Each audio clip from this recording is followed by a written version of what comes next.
Hip-hop played a big part in this as well. Get your body loose.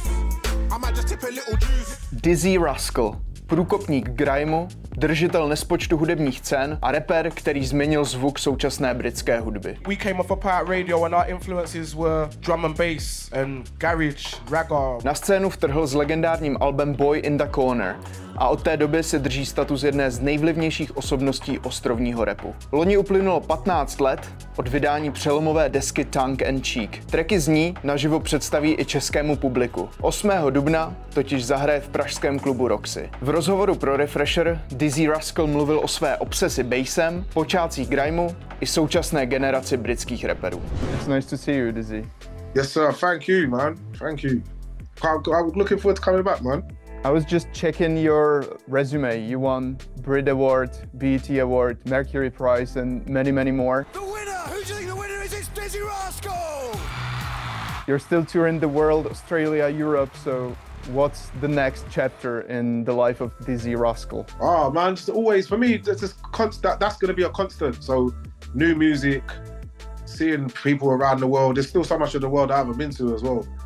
But there's so many new younger fans and all that coming around. I don't know, just enjoying it, man. Enjoying the discovery, still learning. I think the one thing that's still going is like your bass addiction. The tour, European tour, is called We Want Bass, and also like there's Bassline Junkie and many, many more. Turn the bass up. Yeah. Yeah. Big, dirty, stinking bass. How's the addiction going? I don't think I'm over it yet. I don't think I'm close, man. If anything, I'm bass. I was wondering, like, if bass was an animal, what kind of creature would it be? That's a good question. If bass was an animal, I don't know, fucking a grizzly mammoth. That's, yeah, I wouldn't like to meet that thing in a club. Yup. You're from Bow, London. Could you take me back to like early 2000s, the beginnings of grime? There was you, Wiley, Float and Skepta. You don't know younger or older Reaver. I was in back in the East. My name's Skepta, also known as... Yeah, there was, I'd say, rest in peace, Terror Danger, Rough Squad, specifically Dirty Danger as far as we talk about the production, the sound of the music. Dirty Danger and Rapid. Da Vinci, they're very important names, man. There's a bunch of different, Johnny Cash, from all over London, to be fair. It obviously started in East London, but it became a London thing pretty much straight away. Could you imagine back then that grime music would become such a huge worldwide phenomenon? I saw the first wave of it, so could I believe it? I guess I saw it, so... It makes sense, like your latest EP is called I Invented Grime, so right. I sold it to you. That's like, period. There you go. I really like the track RC. With no openness. I'm a hopeless bloke coming out, we've been over this. I was wondering, like, how important is it to express uncertainty and like weaknesses in rap music? Yeah, and contradictions. That whole line's contradictory, innit? Yeah, because rap, a lot of rap has always followed like a, I don't know, egotistical or bravado. But then a lot of the best rap has actually followed like the honesty that you're talking about. Nas, Tupac, like people like that. There's always been that. So I guess eventually like Kendrick, Fred brother, real nigga, that brother. J. Cole, people like that, yeah, and vulnerability. As well, that's always been Eminem, you know what I'm saying? Like, it's always a part of it too. What do you think about like the current generation of British rappers? I mean, people you've worked with, most of them, like AJ Tracey, Stormzy, H, Heady One, Central C. Like, what's the best thing about this generation? They're rich. Right. All of them. So are you. That was, yeah, but that wasn't, there wasn't so many of them like that. The guys, they're rich and they're enjoying lives, man.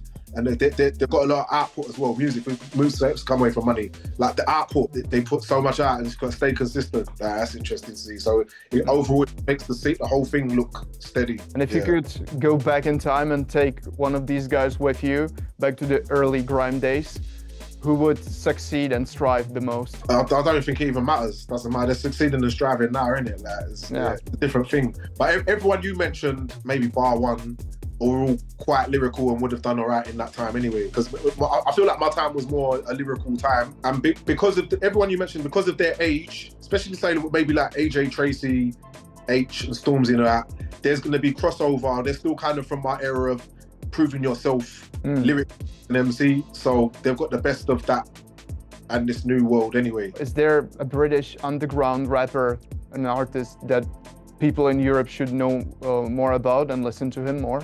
I'm always going to say like Cassie's Dead and Ocean Wisdom.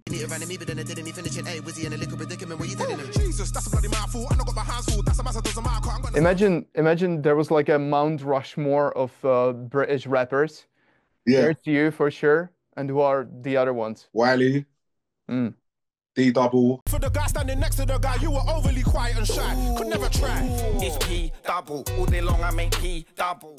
You know what I'm gonna say? That we can't have a Rushmore because you can't not say Kano. You got to say Skepta just off impact, and then you got to really bring JME too. So I don't know. We need a Great Wall of China. I think that's what we need, man. Like a really huge sculpture in the mountain somewhere in the UK. Yeah, and then you can't not say Stormzy. Like it doesn't make sense. You know what I mean? If we don't, like, right. Probably would need to throw Chip in there too. So I don't know. Like, Dizzee, it's been 15.5 years since you released Tongue in Cheek. So in retrospect, how significant, impactful was this record in your life? Like, was it bonkers back then? Some people think I'm bonkers. It was fun. That's what it was. It was fun. The experiment was there. I was just coming out of like, off the back of, I guess my serious albums. Like, it was about that. Tongue in Cheek was literally that. It was just having fun, experimenting with dance music, which I hadn't done loads of at that time. So it was really important for that. It was a really important crossover that could have gone really wrong as well.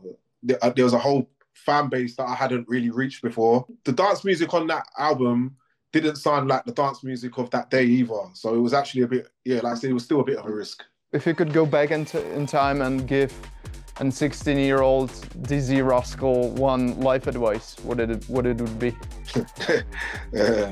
Nah, I'll just say, enjoy yourself, man. Life is good, man. Life will be good, man. So, yeah. By the way, The Game just performed in Prague in the same venue, Roxy, and he got a ticket from Czech police for biking in the city center. How would you explain to the police if, I don't know, like your bass line and the sounds would destroy like the towers in the old town or like the venue, the club itself? No one ever asked me no shit like that before. What would I say? I don't know, man. I say, sorry, man. If you take my bass away, I'll blow your fucking face away. I don't know, man.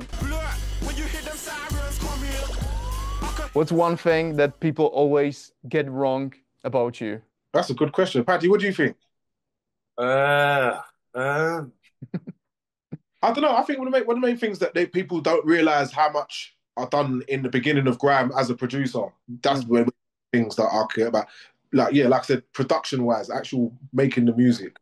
I think people always see me from what I did when Buena Corner and a bit of Pirate Radio, but even the people that were listening to Pirate Radio don't even realise how many of the instrumentals, classic ones, that I made, because I was such a force as an MC, they didn't even picture me as a producer. Imagine you're DJing a party and you want to drop a guilty pleasure song. What's the song? I don't know, actually. Think about it. What's a cheesy song that I could play? Some Euro pop, something. I don't want to say nothing to get me in trouble, man. Nothing too cheap. I don't know. Satisfaction. Oh yeah, Benny. I thought you were talking about the Rolling Stones. Nah, Benny. But yeah, is it called Satisfaction? It's called Satisfaction, isn't it? Wonderful. Thank you, Dizzee. Thank you so much for your time and. Thank you, man. I'll see you there. Yeah, for sure. I'll be there. See you later. Thank you. See ya.